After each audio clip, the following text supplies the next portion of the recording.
Hey guys, Fallout Season 2 is out now on Amazon Prime. Season 1 was one of the greatest video game adaptations ever put to screen. I am a huge fan of, in particular, Fallout 3. I really like Fallout 4 as well. Go ahead and scoff and smirk. I never played New Vegas. I know it wasn't technically Bethesda, but that is a regret I carry as a passionate gamer. I am a PlayStation guy myself, but um, New Vegas considered to be one of the greatest RPGs ever made because of the freedom it granted you to carve the story out the way you saw fit. And Fallout 3 was similar in a lot of ways. It was a very transformative gaming experience for me in my middle school going into high school years, where I really realized how much I love both RPGs and story-driven games, kind of binding into my love of movies and television. And getting to step into season 1 of Fallout, which had such a love and meticulous attention to detail to all the elements that made the Fallout series and the video game world itself feel so immersive. The creators went out of their way to really hone and sell that with lavish sets and grandiose visual effects. Things from Pip Boys to dog meat, one of the companions you can pick up in most of the Fallout games, who I always rolled with dog meat. I love dogs. I got a husky. So all those little things to me were wildly successful at the same time, carving out their own story, not being beholden to a more narrative screenplay like we saw with season 2 of The Last of Us, which ended up being disastrous for it. If this show can even remotely stick its landing in season 2, we're talking about objectively the greatest video game adaptation ever put to screen. So with that said, coming off of a very remarkable season 1, how did the pilot episode or the premiere episode of season 2 handle itself? I thought it was okay. It was a little bit scattered. There were some clunky bits of writing and dialogue.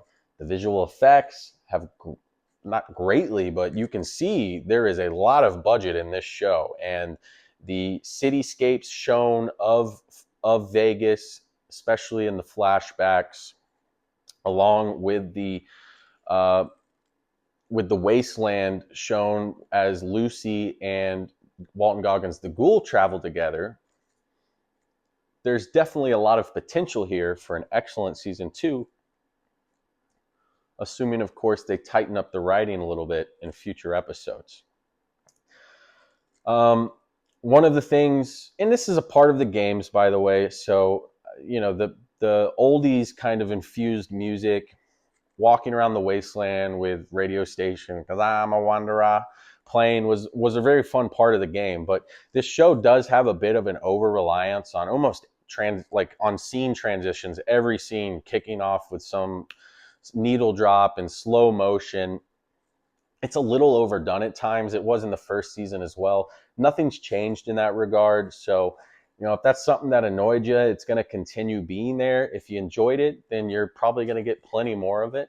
So for me, I'm lukewarm on it. I think they could maybe show a little bit more restraint to really let the music pop, because that's one of the really great components of the Fallout games, is those like iconic oldies songs playing as you're blasting your way through the wasteland, or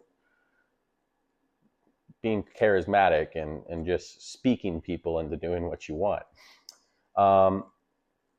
But I think the thing that worked the best for me in this episode is the continued team up leading off of last season, leading into this one, between Ella Purnell's Lucy and Walton Goggins the Ghoul. They're really opposite ends of the spectrum as far as their personalities and characters are. Surf a very nice meshing point. Who's going to rub off more on the other? Will she end up warming his cold and radiated heart, or will he bring her up to speed of the ways of the wasteland and really, see some of that cheery, bright-eyed humanity of hers strip away. I would prefer her to warm him up a little bit, because I really like Walton Goggins' character, and his penchant for absolute brutal spurts of violence do make for entertaining scenes in this first episode. And there is a lot of head bursting and blood and guts that are very much a staple of the series, especially, for us that like to use the Pip-Boy for combat and see the heads explode in slow motion. It's very much a foundation of the Fallout series. And it's good to see the show honoring that.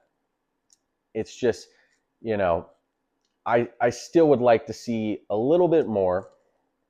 We were left off a couple very key characters from last year. I say a couple. Really, Titus is, Maximus is the main one missing. And I'm sure, the next episode we'll get a full feature of him and where he's kicked off since the end of season 1. Kyle MacLachlan, playing Lucy's dad, Hank, is basically ahead of Walton Goggins and Ella Purnell's Lucy and the Ghoul as they track him into Vegas. We're introduced to a brand new character played by Justin Theroux, who seems to be one of the most powerful men in America, who basically ran Las Vegas in the pre-war days. I'm presuming he was an actual character in the New Vegas game. Again, I didn't play it. I know, scoff at me, jeer me, but we'll see where that goes, because it's very much continuing the story device of last year, where we're flashing back to Walton Goggins in the pre-war days, as he's kind of seen that his wife is very much a despicable person working for a truly horrendous company, Vault-Tec. And now that we've introduced, is it Rob Core, which is, like Mr. Handy, and you see this all throughout the games. But Justin Theroux's character is like the CEO of that, and he seems to have a big hand in the bombs dropping. We're revealed at the end of the episode with, Kyle MacLachlan arriving at a Vault-Tec seemingly headquarters that at one point, or, he presumably worked for the guy and is going to be carrying on his mission, whether he's alive or not. I'd imagine that Justin Theroux will be alive, but it's going to be cool to see those flashbacks and really get a feel for New Vegas, especially with the visual effects on point. This is all exciting stuff. We just didn't get to really get into the super exciting stuff. It was a okay return. A lot of what made the show good is there. A lot was, left to be desired. I think that there's plenty more good things ahead. They could just tighten up a little bit of the clunky dialogue in times. I don't necessarily know if we needed to see certain scenes like in Vault 33 with the guy who's running like the support group. I thought that scene fell entirely flat on its face for me. It wasn't funny, and it wasn't even quirky like it was trying to be. It was just a little weird, and it's par for the course with this show. That scene didn't necessarily work for me.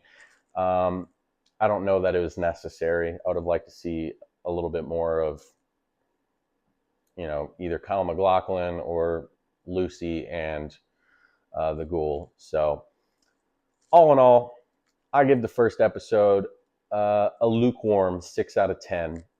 Much, much better things are surely to come. But it's really great to have this show back, to be back in the Wasteland. Let me know what you guys thought of this first episode. And by the way, what's your favorite Fallout game? I know a lot of people tend to lean between 3 and New Vegas. Never played New Vegas. I did enjoy Fallout 4.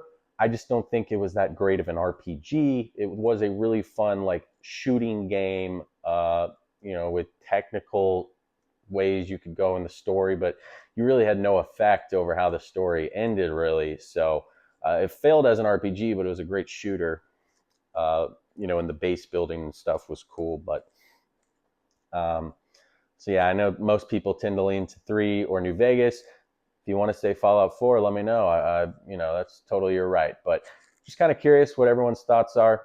Give me a like if you enjoyed the review. Subscribe if you want to see future episode reviews of this. I will be doing weekly reviews.